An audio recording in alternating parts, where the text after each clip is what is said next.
از نهاد خازم خفتنی بودم که عزیز جو بدرخان سرکا یکتی کردن قازاقستان درباک که عزیز باور کم تبنریم خواهد برنامه به هم خیراتونه که عزیز زیو بدرخان خیراتونه خواهش و راجبه سلام راست گلی برا خوشک از گل که شام ایرو ام بیرانین خال باری بالا دکن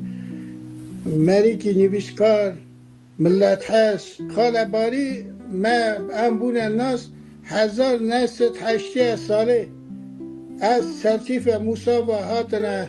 روانه روزنامه ریا تازه میروی اسد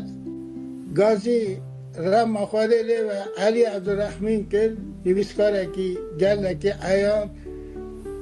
ام بونه ناس پیوه را وای ام ناس کرن رحمتی کنیز ابراهیم را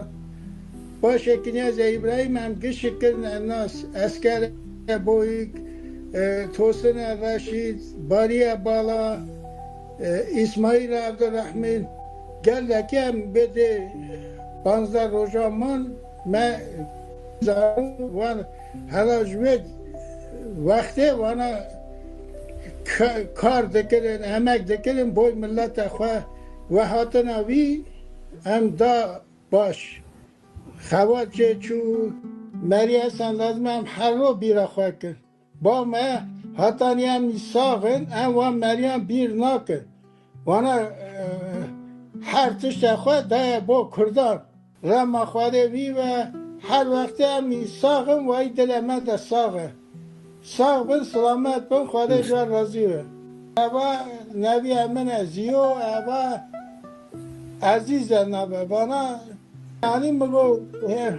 مگو هم لازمه بونا کردان خواته بکی هر تشه ده مال حال مریان قربان سر مریان جه قربان ولیده ساقی سلامتیه ده خوازن برا